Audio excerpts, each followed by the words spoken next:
우리가 계속해서 우리가 이제 은혜 시리즈를 공부하면서 오늘은 세례 요한에 대해서 우리가 조금 살펴보려고 합니다. 제가 지난 칼럼에서 이 예수님께서 공생애를 하시기 전에 두 가지의 그 예비 교육 프로그램을 만드셨다라는 말씀을 했어요. 첫 번째 뭐냐면 예수님이 공생애 하시기 전에 이 세례 요한을 부르셔서 이분을 통해서 이분이 이 예수 그리스도가 하나님의 어린 양으로 오실 것을 외친 이러한 일을 담당케 하시고, 이 세례 요한이 예수님을 이렇게 딱 보고는 자기 두 제자들에게, 안드레와 또 요한에게 저분이 세상 죄를 지고 가는 하나님의 어린 양이다 라고 외치게 하셨어요, 이 세례 요한이. 그런데 우리가 나중에 이제 공부하겠지만 이 세례 요한이 이렇게 외쳤지만, 그 예수님이 그런 분이란 걸 이렇게 외쳤지만 마음속에는 아직도 확신이 없었던 걸 우리가 알 수 있어요. 그것은 우리에게도 같은 그 논리가 적용이 되면 우리가 배우게 돼요. 그렇지만 외치게 하셨어요. 그러면서 예수님의 정체성을, 우리 예수님이 공생애를 시작하기 전에 그 예수님의 정체성이 어떤 분이라는 것을 예비로 교육시키는 일을 이 세례 요한을 통해서 사용하셨어요. 이제 이거 첫 번째 세례 요한과의 관계고요. 두 번째 예비 교육은 예수님이 사탄을 교육시키기 위해서 예수님께서 성령님의 이끄심에 의해서 예수님이 40일 금식을 하게 하시고, 그리고는 사탄을 예수님 앞에 딱 나타나게 하신 다음에 사탄이 예수님을 3번 시험을 하게 하면서 예수님께서 사탄에게 가르쳐 주시는 거예요. 얘야, 내가 100% 인간으로 이렇게 있지만 내가 신적 나의 그 속성을 포기하는 것이 아니란다 하면서, 내가 지금 100% 인간이지만 내 앞에서 까불지 말아라. 내가 하나님이다. 100%. 내가 네 주인이다. 너의 주님이다 라고 가르치니까 이 사탄이 거기에서 지레겁이 나가지고, 이분이 인간이 되셨는데 신성은 포기하지 않으신 분이시구나 라는 걸 깨닫고 도망가는 이야기예요. 그래서 이제 사탄이 이제 앞으로 예수님 초림부터 시작해서 쭉 해서 이 창조 목적 학교가 끝나는 심판 때까지 계속 사탄을 사용하실 텐데, 교감 선생으로 이 교감이 정확하게 자기가 교감이고 예수님이 교장 선생님이라는 것을 확인시켜주는 그 교육이 지금 이 사탄 교육이에요. 그래서 예수님이 이 두 교육 프로그램을 끝낸 다음에 이제 정확하게 이제 공생애를 이제 시작하시는 거예요. 자세한 것은 제가 칼럼에 잘 기록해 놨어요. 자, 오늘은 이 두 예비 교육 중에서 세례 요한을 어떻게 사용하셨나, 그리고 이 세례 요한은 도대체 왜 부르셨나, 또 이분은 어떤 분인가라는 것을 우리가 오늘 공부하게 돼요.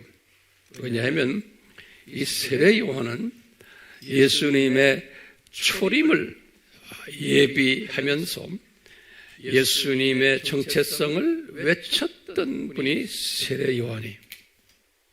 이 성서는 항상 이런 패턴을 주시면서 항상 우리에게 가르치는 것이 있어요.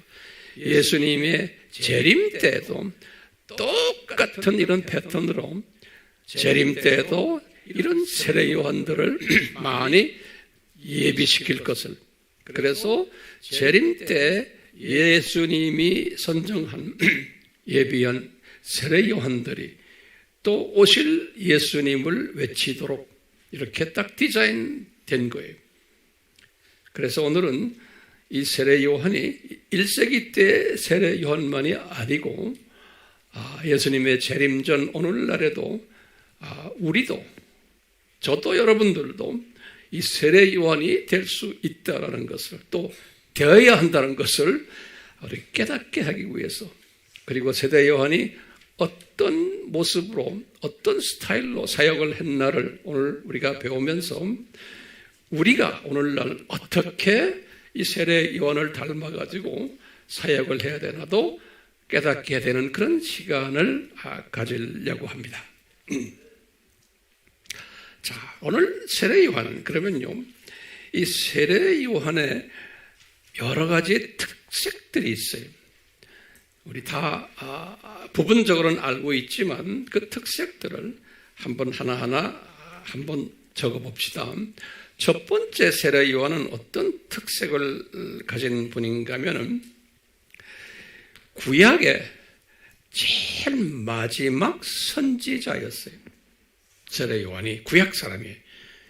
그래서 이 율법 시대의 마지막 주자예요. 다른 말로 표현하면 예수님이 말씀하셨어요. 마태복음 11장 13절에 다 예수님이 하신 말씀이에요. 예. 이게 첫 번째 세례 요한의 특색이에요. 두 번째 특색은 뭐냐면요, 구약시대의 인물로는 가장 큰 인물이다 그랬어요. 구약시대의 인물로는, 이 구약의 마지막 분이라고 그랬잖아요. 근데 이분이 구약시대에 총체적으로 볼 때 예수님의 말씀이 가장 큰 인물이다 그랬어요. 예수님이 마태복음 11장 11절에 이런 말씀하셨어요. 우리가 참 이해하기 힘든 이야기들이에요. 오늘 그런 문제들을 우리가 하나하나 좀 풀어나가려고 그래요. 이게 두 번째 이 세례 요한의 특색이에요. 세 번째로는 구약 인물 중에서도 이 성육신 하신 예수님과 가까이 계시면서 동시대에 살았던 분이, 구약시대에 많은 인물들이 있었지만 이분과 같이 동시대에 가까이서 같이 있었던 분은 없었어요. 그런 의미에서 볼 때 구약에서 가장 큰 인물로 우리가 보면 되겠어요. 몇 번째, 그 다음에 네 번째로는 이분이 성육신한 예수님을 직접 물 세례를 베푼 분이에요. 이런 분이 구약에 없었어요. 네. 다섯 번째로는 삼위 하나님이 직접 간접으로 이분에게 직접 말씀하시고 이분이 대화까지 했던 그런 분이, 우리 물 세례를 예수님이 받으실 때 삼위 하나님이 직접 이분에게 한꺼번에 같이 나타나셔서 삼위 하나님의 정체성을 이분이 받은 사람이, 이런 의미에서 특별한 분이죠.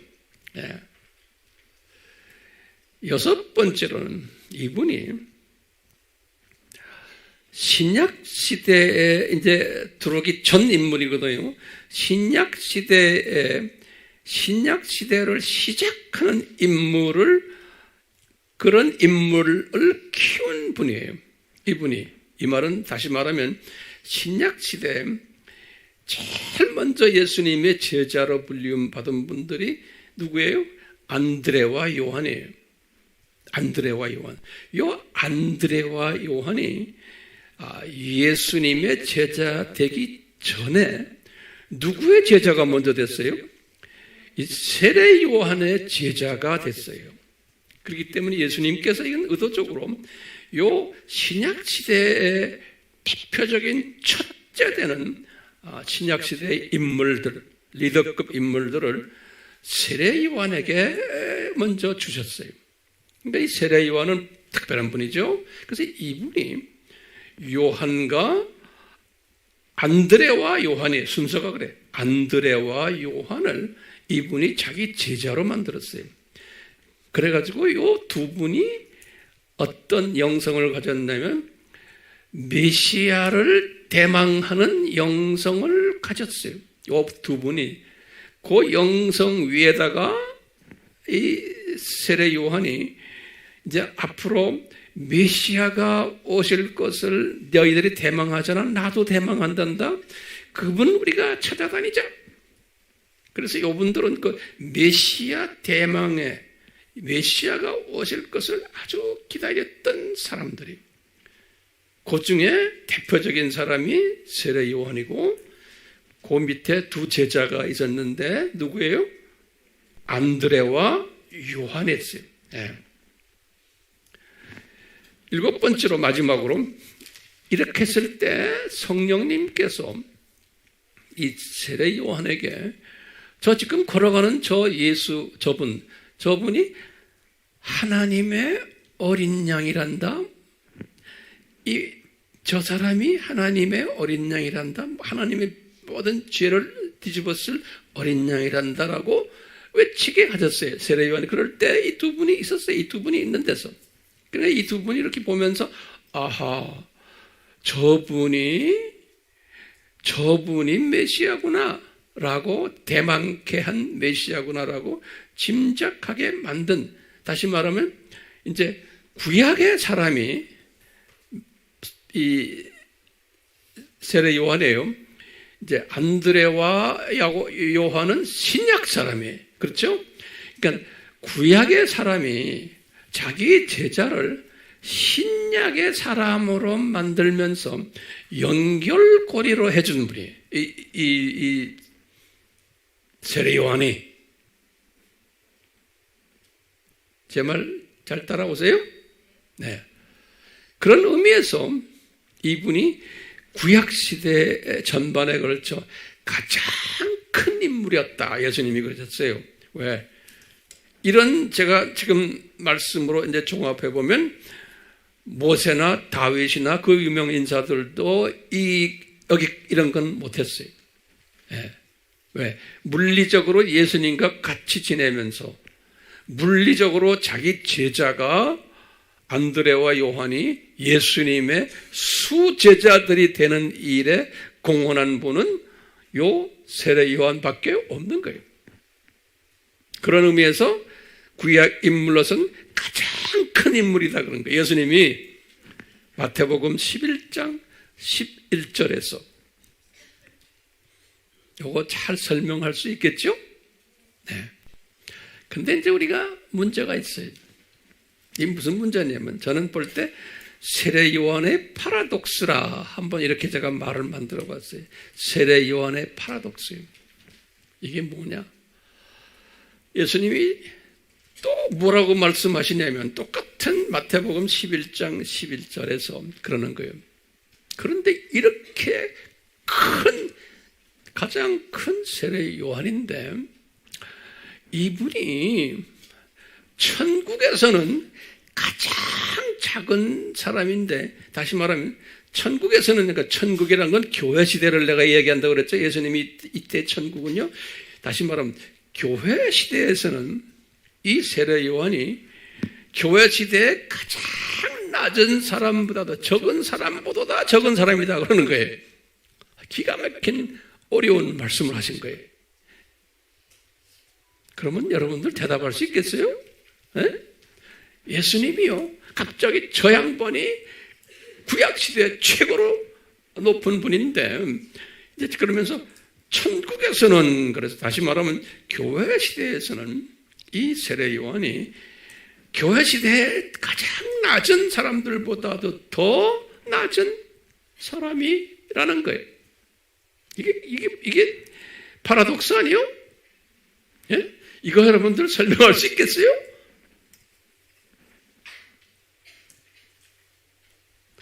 이거 제가 설명해 드리려고 그래요. 이 설명만 받아도 오늘 예배 끝난 것 같아요. 그런데 오늘 제가 좀 할 말이 좀 있어요. 자, 왜 그랬을까? 그러면요, 왜 그럴까요? 구약 시대에는 예수님의 십자가 사건이 일어나기 전 시대예요. 신약은 예수님의 십자가 사건이 일어나서부터 그 십자가의 능력으로 예수님 이름 때문에 우리는 내가 한마디만 하면은 나를 통해서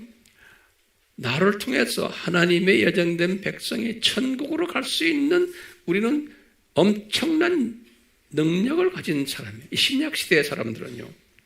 구약 시대의 사람들은 이게 없었어요. 왜 그래요? 예수님의 십자가 사건 이전이기 때문에 그런 거예요.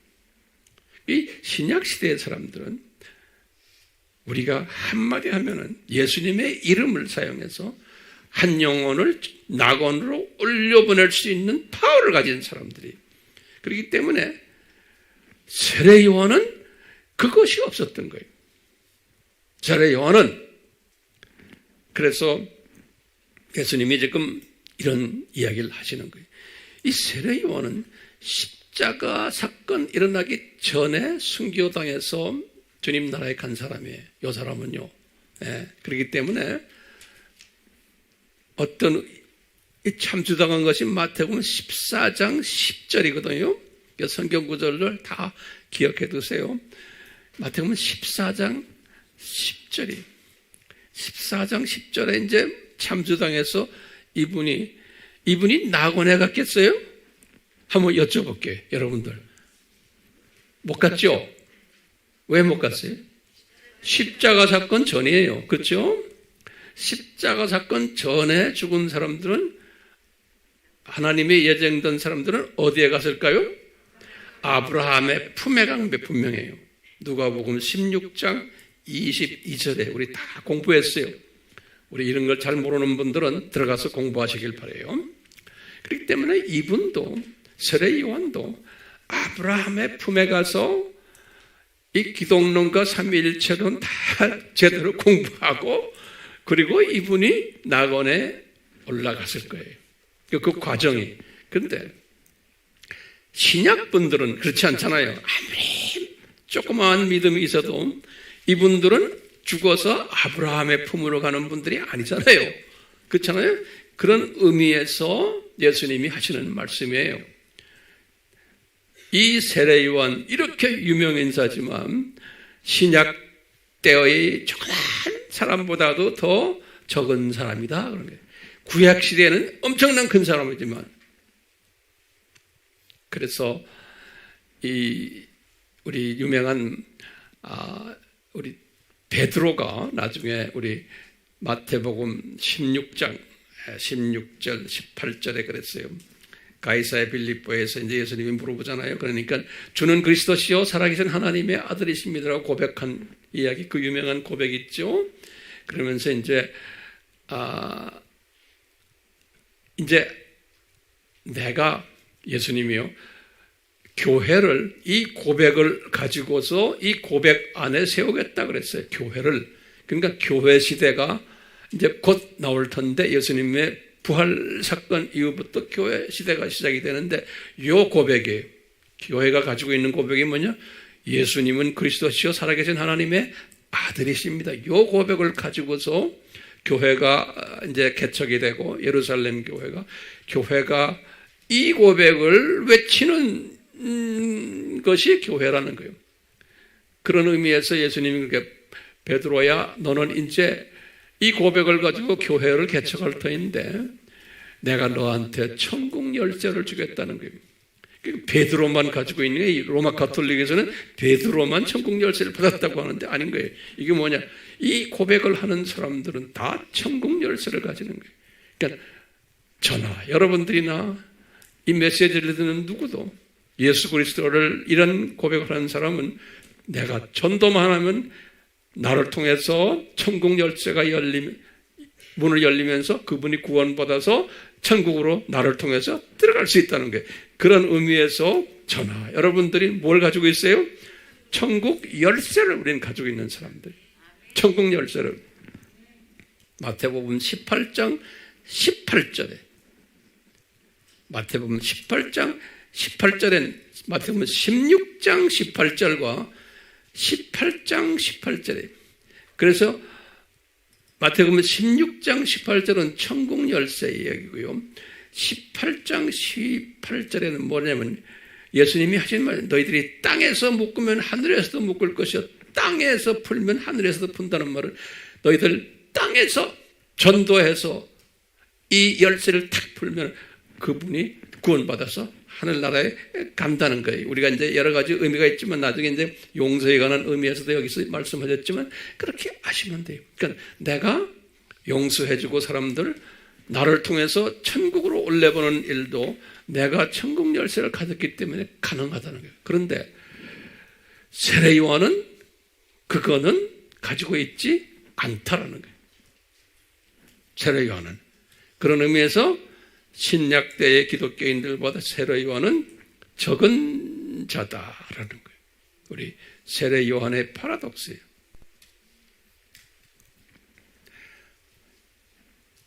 잘 따라오세요? 네. 자, 그런데 우리 또 질문이 있어요.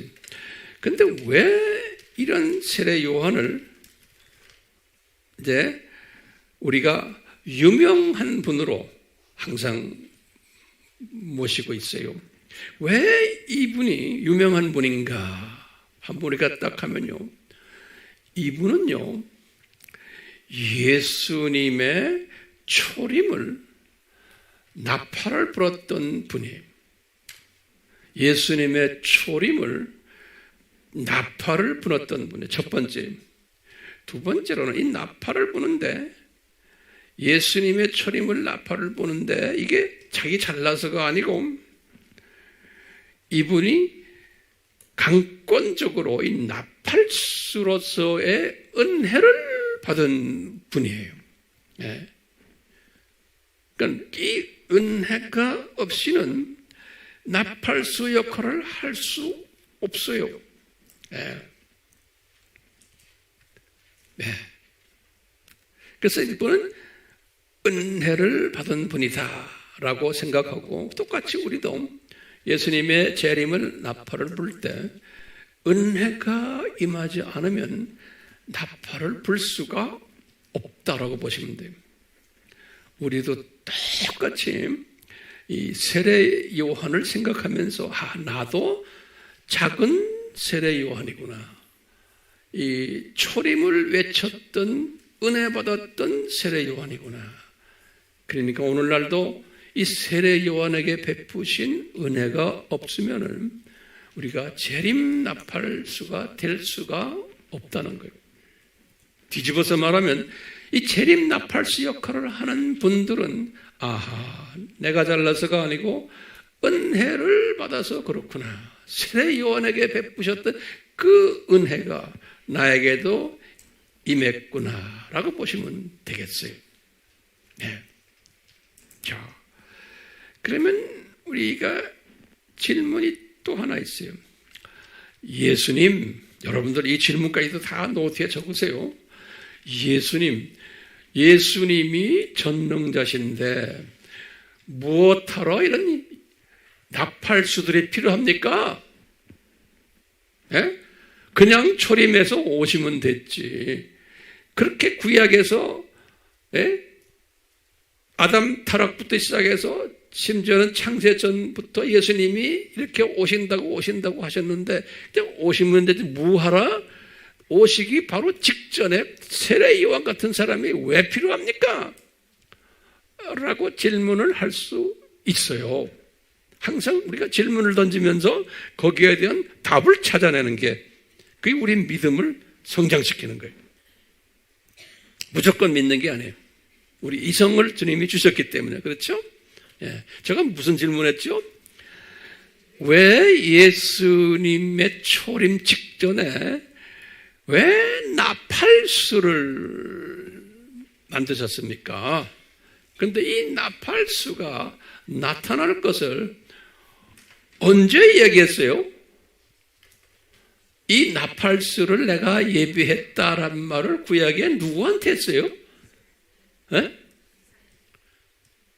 왜 나만 쳐다보세요? 말라기 한 거예요. 말라기. 아주 구체적으로. 말라기 마지막 장 4장 이제 4절 5절에 제일 마지막 절에 보면 말라에게 예수님이 하신 말이 내가 엘리야를 보내겠다 그랬어요. 엘리야를. 예. 그래서 우리가 엘리야가 실제로 이렇게 성육신해서 다시 내려오나 이렇게 생각하는데 아니고 나중에 예수님이 가브리엘을 통해서 말씀하세요. 가브리엘에게 이 사가랴, 이 세례 요한의 아버지죠.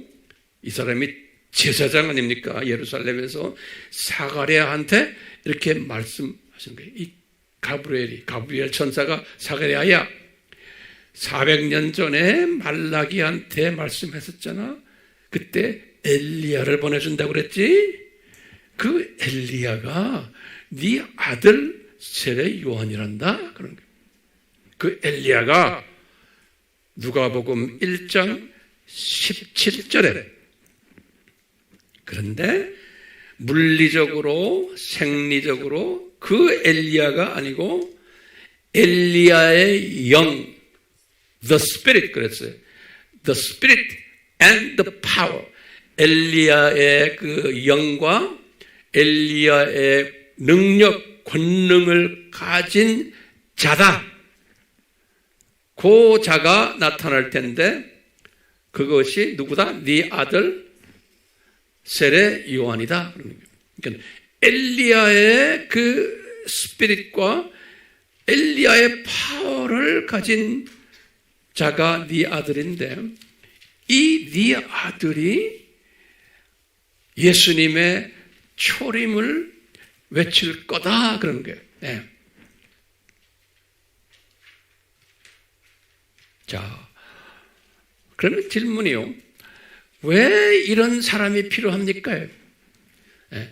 왜 그냥 오시지 뭐하라 이렇게 미리 외치는 사람이 필요합니까? 그러면 뭐라고 우리가 대답하겠어요? 지금 재림 때도 우리가 외치지 않아도 예수님이 오시는데 뭐하라 재림 때에 나가서 외쳐라 그럽니까? 똑같아요. 그렇죠? 능력 있으신 전능자 예수님이신데 저는 이런 생각을 해요.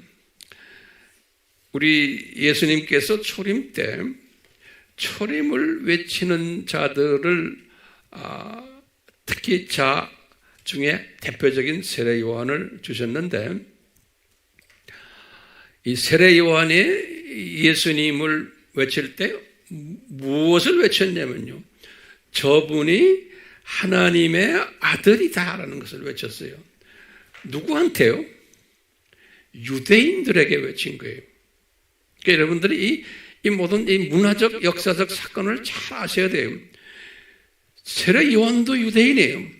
유대인이기 때문에 이분들이 가지고 있는 신관이 뭐냐면 뭐예요? 성부 하나님만 유일한 하나님으로 믿는 사람들이에요. 그 문화권에서 지금 외치는 거예요. 그러니까 그 문화권에서 성부 하나님만, 그 성부 하나님은 우리가 볼 수도 없는 하나님이라고 그 사람들은 믿어요. 거룩한 하나님, 이름도 부르기가 힘든 그런 거룩한 하나님이라고 믿는 신관을 가진 유대인 공동체 안에서 나사렛 출신 저 젊은 청년이 아버지와 동격을 가지고 있는 하나님의 아들이라고 외치는 것은 이게 쉬운 일이 아니에요. 이건 불가능한 거예요. 그렇기 때문에 예수님이 우리 인간 문화 속에서 이제 예수님의 입장에서도 그런 거예요. 예수님이 이런 말씀을 했어요.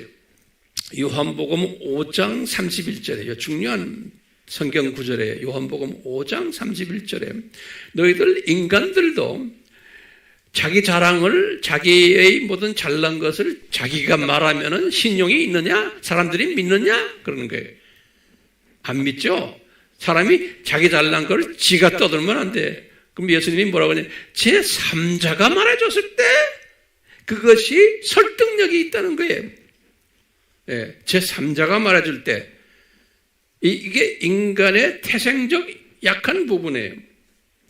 그렇기 때문에 인간을 다루시기 때문에 예수님께서는 자기의 그 정체성, 내가 성부 하나님과 이퀄 파워를 가진 하나님이라는 것을 그 성부 하나님만 믿고 있는 유대교 사람들에게 가르칠 때는 직접 예수님이 30살 먹은 목수 출신이 말하면 그건 믿겠어요?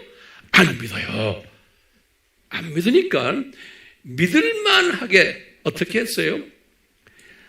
사람을 하나 이제 택한 거예요. 근데 그 사람은 그냥 사회에서 하층 계급 사람을 지켜갖고 안 되는 거예요.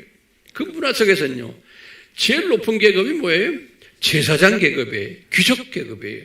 그렇기 때문에 예수님께서는 디자인하신 거예요. 우리 인간들의 태생적 문제점을 아시고 이 제사장 집안의 아들을 택한 거예요. 그것도 그 제사장은 예루살렘에서 성전에서 제사를 드리는 최고 높은 귀족 그룹이에요. 그게 사가랴. 그 부인이 엘리자벳이에요. 그러니까 이제 예수님께서 자신의 신성과 인성을, 자기의 정체성을 이 유대교 사람들에게 알려주기 위해서 제일 사회적으로 높은 계층인 그 계층 가족을 임명하신 거예요. 그래서 사가랴와 엘리자벳 사이에서. 그렇기 때문에 이분은 항상 인간에게 예수님의 정체성이 가장 중요한 게 뭐냐면 성경의 핵심은 예수가 누구냐예요. 이게 성경 이야기예요. 예? 신구약의 모든 이야기가 다 예수님 이야기예요. 그러니까 우리는 이 예수가 누구냐를 우리는 알지만 이분들에게는 그 당시에 예수가 누구냐를 모르기 때문에 우리 예수님께서는 이 사람, 이 사가랴의 아들 이 양반을 통해 가지고 눈높이로 현장에서 상황화하여서 나팔수 역할을 하도록 하시는 거예요. 예. 나팔수 역할을. 그래서 이분이 나팔수를 하는 과정 속에서 예수님의 마음속에는 이분이 나팔수 하면서 예비하는 예수님의 오시는 것을 길 닦아주는 일만 하는 사람이에요. 그래서 이 주의 오시는 길을 닦아주는 일만 하는 사람이에요. 닦아줄 때 이 사람은 그 기능만 하고는 나중에 순교당했죠. 예. 요 기능만 끝나고는 주님의 이분의 사역은 끝나게 한 거예요. 그럴 때 요 분이 만약에 그냥 이 사역만 하다가 끝나면 안 되거든요. 요 분에게 제자 둘을 붙여준 거예요. 그게 안드레와 누구예요? 요한이에요.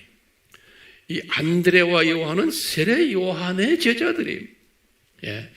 그 세례 요한의 제자들이었기 때문에 메시아에 관한 대망하는 것이 아주 높았던 분들이에요. 미리 다 이렇게 예정을 해놓으셨어요. 그래서 이제 이분들 앞에서 이 세례 요한이 이 두 아들들 앞에서 저 돌아가는 저분이 세상죄를 지고 가는 하나님의 어린 양이다. 이건 유대적인 구약적인 표현이에요. 구약적인 모세적인 표현이에요. 하나님의 어린 양이다. 이분들은 그냥 대강은 알아들었지만 부분적으로는 알아듣지만 거기에 대한 확신은 보기에는 없었다라고 나는 보는 거예요. 그러다가 나중에 이제 때가 돼서 어떻게 됐어요? 요 안드레가 누구를 소개해요? 자기 형 베드로를 소개하는 거예요. 그 다음에 요한이 야고보를, 자기 형 야고보를, 이 동생 둘이에요. 한 집안의 그 동생들이 형들을 소개해가지고 요 네 명이 사총사가 된 거예요. 우리가 지난 시간에 공부했죠?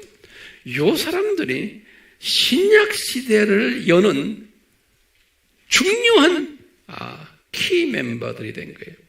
신약 시대를 여는 키 멤버들이 된 거예요. 그렇죠? 오늘 설교의 중요한 부분이에요. 다시 말하면 우리 예수님이 이렇게 본인이 다 할 수 있는데 예수님께서 그 중간 매체로 세례 요한을 불러서 이렇게 해서 그냥 불러서가 아니죠. 목적이 뭐예요? 누구를 증거하기 위해서요? 예수님이 항상 우리는 잊으면 안 돼. 예수님의 정체성을 누구한테 가르치려고요? 유대인들에게. 그러면 유대인이라 그러면 막연히 이렇게 생각하지 말고 항상 근데 유대교를 믿는 사람들이에요. 그러면 뭐냐? 요 사람들은 유대교를 믿는 게 뭐냐? 그분들의 신관이 성부 하나님만 믿는 사람들이에요. 유일신, 삼위 하나님을 믿지 않는 사람들에게 삼위 하나님 중에 2위 되시는 분이 젊은 청년이 딱 내려와서 내가 너희들이 믿는 성부 하나님과 이퀄이다라고 말할 때 그게 먹혀 들어가겠어요? 안 들어가잖아요. 그렇기 때문에 항상 중간에 과정이 필요한 거예요. 누구를 사용했어요? 세례 요한을 사용하죠. 예. 그래서 사가랴 집안에 아주 귀족 집안에 세례 요한을 사용하셔서 세례 요한의 이것 때문에 나중에 감옥에 들어가고 또 헤롯 왕을 욕했다고 해서 참수당하고 이분이 이렇게 해서 하늘에 죽은 이제 미랄이 되면서 이분이 하늘에 죽은 미리 되면서 이분을 통해서 이미 예수님 쪽으로 이제 옮겨간 그 네 분이죠. 네 분 중에서 특별히 두 분이죠. 안드레와 요한이. 그렇죠? 이렇게 해서 이미 그쪽으로 넘겨가는 일만 딱 끝내고는 주님이 됐다. 이제 너는 네 사역이 끝났다는 거예요. 세례 요한의 사역이. 자, 그렇기 때문에 우리가 오늘은요, 제가 결론적인 말씀이에요. 저나 여러분들이나 우리는 오늘날 예수님의 뭘 외치는 사람들의 재림을 외치는 사람. 우리는요, 우리는 예수님의 재림을 외치는 사람들. 그러니까 이 재림을 외치는 사람들은 이 패턴이 세례 요한 시대의 세례 요한의 패턴과 거의 같아요. 네, 똑같이. 그래서 우리가 이렇게 말씀 공부하는 거예요. 그러면 이게 중요한 게 저나 여러분들이 예수님의 재림을 외치는 나팔수가 되려면은 우리가 세례 요한이 돼야 돼요. 동의하세요? 예. 그러면 황 목사님, 세례 요한이 된다는 말이 뭡니까? 그럼 뭘까요? 저는 이렇게 생각해요. 우선 은혜가 임해야 돼요. 아무나 예수님의 재림을 외치는 것이 아니에요. 어떤 분들은 예수님의 재림을 외치지만 자기 욕심과 자기의 어떤 영광을 위해서, 자기의 어떤 이익을 위해서 외치는 분들도 분명 있을 거예요. 이제 이 세례 요한은 그렇지 않았잖아요. 그럼 여러분들 저에게 대답해 주세요. 세례 요한이 가졌던 대표적인 품성이 뭐였어요? 네? 한번 저를 쳐다보면서 여러분들 대답해 보세요. 세례 요한에게 준 품성, 말라기에게 말했어요. 뭐예요? 세례 요한은 엘리야의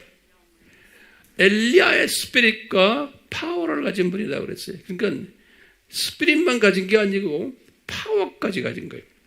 이 스피릿이란 거는 우리 건 제가 나중에 설명할게요. 오늘은 말고요.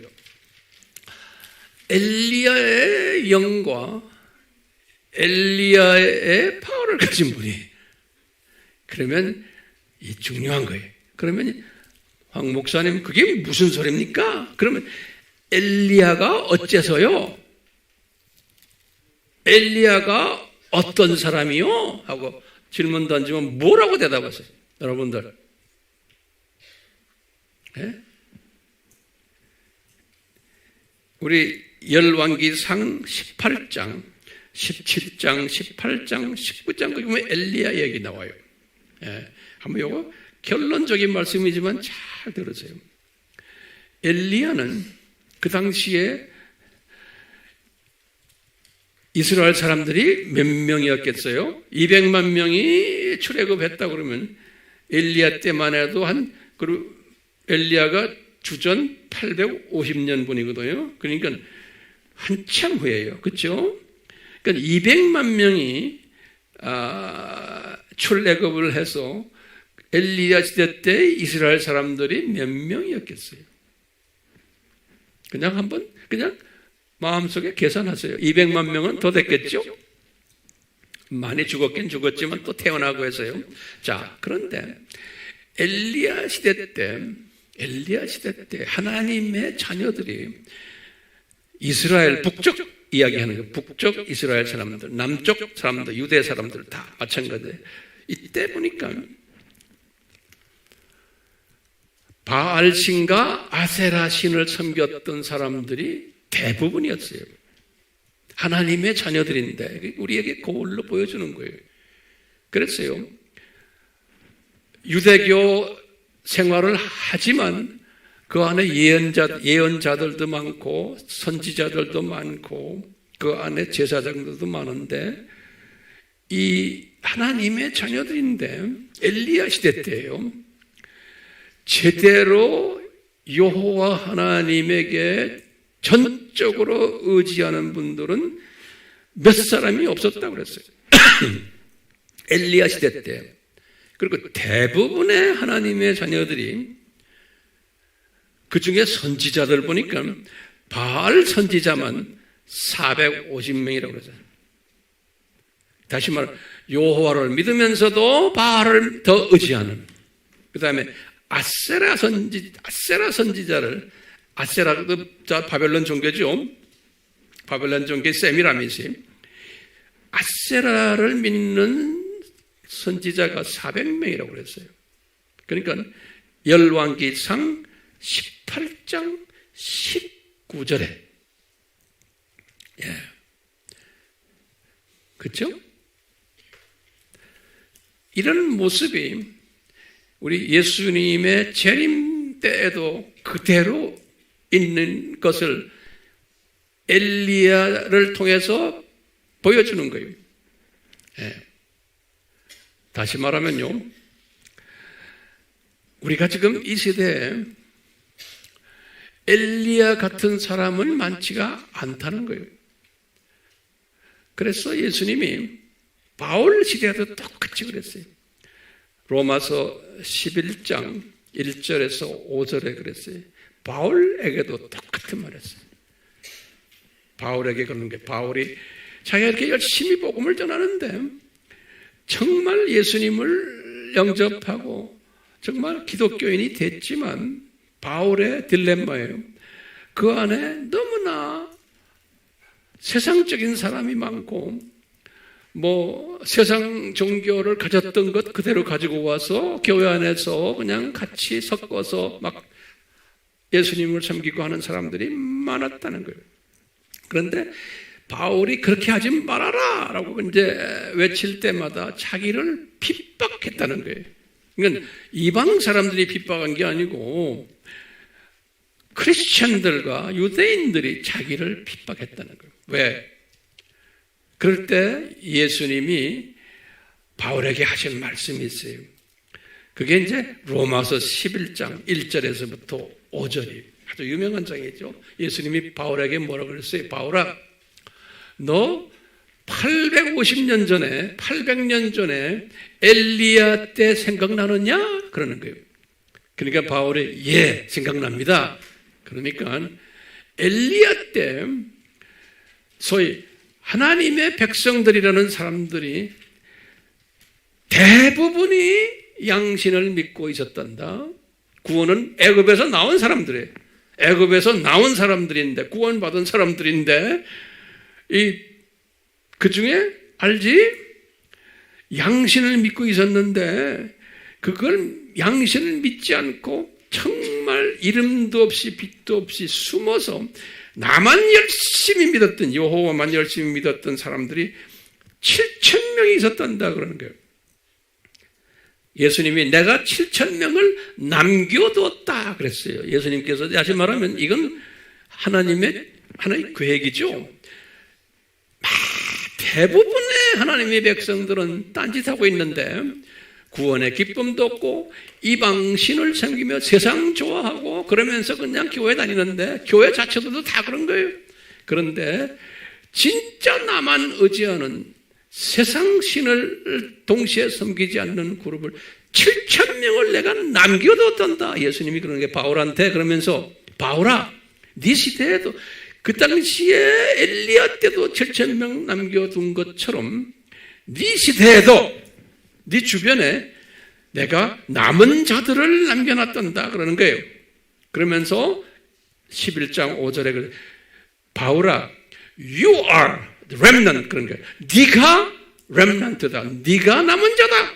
그러면서 그것이 네 실력이 아니다. 거기다 그랬어요. 예수님이 하시면 바울아, 은혜로 네가 남은 자로 남겨져 있단다. 그러는 거예요. 그러니까 우리가 이 전적으로 두 주인을 섬기지 않는 사람은 지 잘나서가 아니고 은혜로 remnant, 남은 자가 된다는 거예요. 그런데 엘리야도 은혜를 받았기 때문에 그 남은 자가 됐듯이 그 속에 엘리야 시대 때만 해도 7,000명이, 그러니까 내가 보다 1%도 안 돼요. 전체 이스라엘 사람들의 인구의 7,000명이면 1%도 안 돼요. 퍼센테이지 집에 가서 한번 따져보세요. 1%도 안 되는 사람들, 남은 자들을 내가 은혜로 남겨놨다는 거예요. 똑같이 그게 누구 이야기? 엘리야 이야기. 똑같이 바울 시대에는 엘리야가 바울이에요. 그래서 내가 너를 은혜로 남은 자로 남겨놨단다. 로마서 11장 5절에 그랬어요. 그러니까 바울이 엄청 깨달은 거야. 아하, 이게 자라? 은혜가 없으면 안 되는구나. 이렇게 구원받아서 교회 생활을 하지만 은혜가 없으면은 이 세상 더 좋아하는구나. 라는 것을 바울이 깨달은 거예요. 똑같이 세례 요한도 은혜를 받았기 때문에 요 엘리야 스피릿과 엘리야 파워를 가진 거예요. 세례 요한도 지 잘나서가 아닌 거예요. 똑같이 우리가 지금 예수님의 재림 전에도 남은 자들이 있는데 이 사람들은 예수님의 재림을 외치면서 소위 말하면 돈 섬기지 않고 권력 섬기지 않고, 어떤 분들은 우리 교단 엄청나게 큰 교단이고 전통 있는 교단 섬기지 않고 다 우상들이에요. 우리 교회 대형 교회가 큽니다. 우리 교회 선교 많이 하고 뭐하고 건물도 이런 거 다 우상이에요. 이런 거 섬기지 않고 우리 목사님은 뭐 어디에서 박사 받았고 뭐 유명합니다. 그분 뭐 얼마나 유명한지 아세요? 한번 그분 설교 나오면 몇만 명이 뜹니다. 1시간 내에. 이런 거 자랑하지 않고 누구만 자랑하는 거예요? 예수님만 자랑하는 이런 사람은 많지 않다는 거예요. 그리고 이런 사람은 소수로 만들어놔서 주님께서 사용하신다는 거예요. 그러니까 저도 마찬가지예요. 유튜브에서 황영현 목사 하면 뭐 이렇게 사람들이 많이 들으면 제가 항상 겁이 나는 거예요. 주여, 제가 변질되지 않게 해주세요. 그러니까 적당히 사람 보내주세요. 꼭 필요한 사람만. 내가 변질되지 않게. 왜요? 제가 이 원리를 알기 때문에 그러는 거예요. 이 원리를 알기 때문에.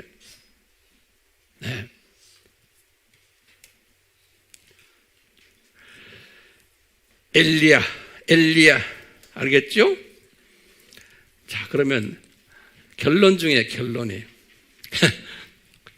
우리가 어떻게 살아야겠어요? 우리는 이 시대의 세례 요한이죠? 그렇죠? 이 세대의 세례 요한이라고 자청한다면은 엘리야의 스피릿과 파워를 가져야 되는 거예요. 엘리야, 다시 말하면 이 우상을 섬기지 않는, 다시 말하면 양신을 섬기지 않는 이런 사람이 되어야 되는 거예요.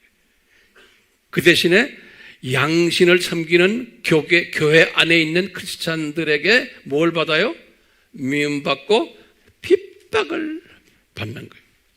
엘리야가 그랬어요. 세례 요한도 마찬가지예요. 그렇기 때문에 저나 여러분들이나 유명해지면 안 되고 명예를 많이 가지면 안 되고 또 뭐예요? 미움받아야 되고, 그런데 내가 잘못해서 미움받으면 그런 건 미움받아야 되겠지만 누구를 전할 때, 예수님을 전할 때 미움받게끔 되어 있는 거예요. 그렇기 때문에 이 종교다원주의자들이 우리가 당신들 회개해라 그러면 미움받을 때 최소한 저나 여러분들은 엘리야 반열에 들어왔더라고 저는 보는 거예요. 엘리야 반열에. 그러니까 주변에 우리에게는 지금 이 종교다원주의라는 이 큰 우상이 우리만이 아니라 전 세계를 지금 점령하고 있고 앞으로 점점 더 그렇게 될 거예요.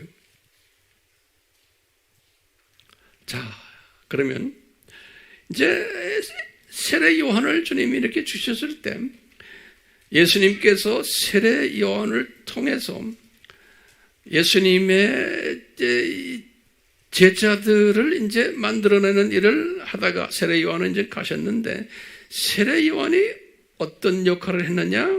엘리야 역할을 하면서 이분이 오실 예수 그리스도, 유대교 안에서의 그 유일신 사상이 있는 그분들에게 예수 그리스도의 성령님의 삼위 하나님의 이 사상을 집어넣기 위해서 눈높이로 유대 문화 속에서 현장에서 그 역사 속에서 예수님이 딱 나타나실 것을 소위 연착륙시켰다. 저는 이런 단어를 좀 쓰고 있습니다. 사람들이 갑자기 놀라는 게 아니고 이분을 통해서 미리 다 이야기를 자꾸 하게 한 다음에 진짜 예수님이 딱 오셔서 내가 하나님이다 라고 할 때 연착륙시키는 일, 다시 말하면 완충 역할 해주는 일을 예수님께서 이 사람을 통해서 하시지 않았나? 예? 완충 요건이 갑자기 이런 완충 인물이 없으면은 예수님이 갑자기 이런 유대인 사람들에게 내가 삼위 하나님 중에 한 분이다. 당신들이 믿는 성부 하나님과 내가 이퀄이다 하면 이게 되겠습니까? 안 돼요. 그러니까 이 충격을 좀 완화시키는 그런 일을 하지 않았나? 저는 그냥 혼자서 묵상하고 있어요. 똑같이 이 원리가 우리 예수님의 재림 때도 우리가 예수님이 이제 공중에 쫙 나타나고 나팔 소리 들리고 할 때 우리가 미리 말해주지 않았으면 엄청난 충격받을 거예요, 사람들이. 특히 기독교인들이. 그렇죠? 그러니까 우리는 세례 요한처럼 무슨 일을 하는 사람이라고 봐요? 완충 역할을 해주는 이 사람들이 믿든 안 믿든 그냥 자꾸 알려주는 것밖에 없어요. 예.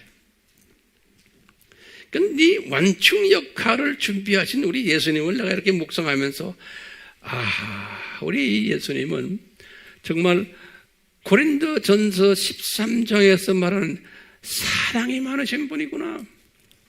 우리 피조물들을 대할 때 너희들이 완충자가 필요하다라는 것을 미리 아시고 이 세례 요한을 준비시키시고, 그러니까 우리 예수님 올 때 참 이분이 온유하신 분이구나. 이분이 무례히 행치 않으시는구나. 우리를 이렇게 다루실 때 오래 참으면서 이렇게 하시는구나. 우리를 많이 배려하시면서 이렇게 하시는구나. 그러니까 우리가 큰 그림을 보면서 이 세례 요한을 준비하신 예수님을 이렇게 보면서 참 예수님 이런 인물을 준비하셔서 이렇게 자상하게 이분을 다루시는 걸 보면 예수님이 우리를 향하는 그 배려심이 참 대단하시구나. 나는 이걸 항상 묵상을 해요. 참 배려심이. 이분이 참 무례히 행치 않으시는구나. 우리 피조물들을. 이 묵상이 돼요? 예, 저는 이 묵상해요. 세례 요한을 이렇게 보면서. 그럼 우리도 세례 요한으로서 예수님의 마음이 그러기 때문에 사람들이 듣든 안 듣든 자꾸 완충 일을 하는 거예요. 예수님이 오신단다. 두 짐승이 뭘 한다. 산고가 뭘 한다. 듣든 안 듣든 자꾸 말해주는 거예요. 듣든 안 듣든. 그러면 예수님이 볼 때 참 잘한다. 그 사람 듣게 하고 안 듣게 하는 건 그건 내 짭이다. 니네들은 그냥 자꾸 뱉어만 내라. 안타까워하지 마시고 안 들으니까 안타까워하는 그 자체도 주님이 보고는 웃으세요. 좋아하시잖아요. 그 마음을 아시니까. 그렇기 때문에 우리는 오늘 세례 요한을 통해서 우리에게 주님이 주시는 그 메시지 잊지 말아 주시기를 다시 한번 간구합니다. 아멘. 우리 예수님 2000년 전에 왜 세례 요한을 보내주셨는지에 대해서 우리가 가지고 있는 제한된 지적 수준을 가지고 섭렵했습니다.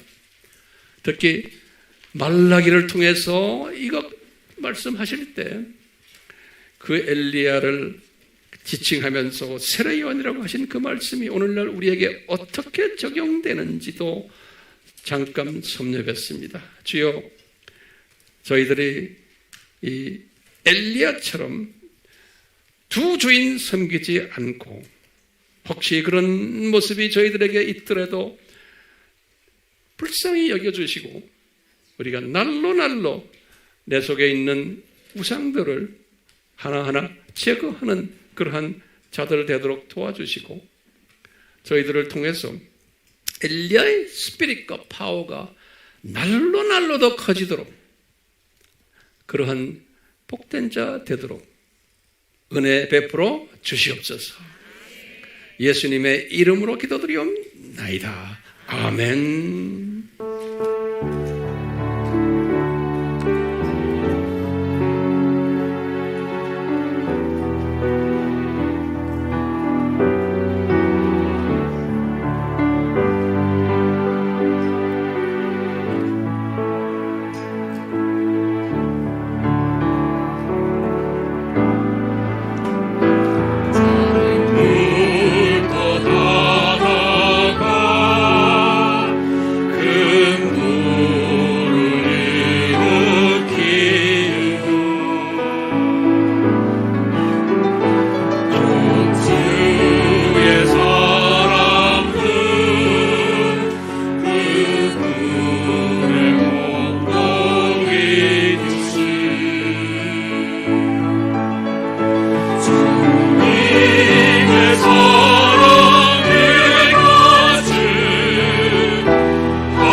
엄청난 산고 속에서 앞으로 이 산고가 점점 더 심하게 올 터인데 예수님의 말씀입니다. 그럴 때마다 우리는 이 산고 속에서 이 연착륙을 시도하는, 연착륙에 도움을 주는 일을 하는 자들이라는 것을 항상 마음속에 두고 있을 때 이 산고 속에서 뭐가 와요? 저는 그래요. 평강이 오는 거예요. 감사가 오고. 예? 그러니까 이 산고가 심하면 심할수록 내가 연착륙을 시키는 주님의 도구구나. 그러니까 이 산고를 보면서 씩 웃고 그리고 평강이 오게 돼 있는 거예요. 그런 자들 다 되기를 축원합니다. 삼위 하나님, 우리 모두가 이런 자가 되도록 은혜 베풀어 주시고 능력 베풀어 주시고 또 지혜 주시고 파워 주시고 길을 인도해 주셔서 이 연착륙자로서 평강을 가지는 복된 자가 되도록 예수님의 이름으로 축원하옵나이다. 아멘.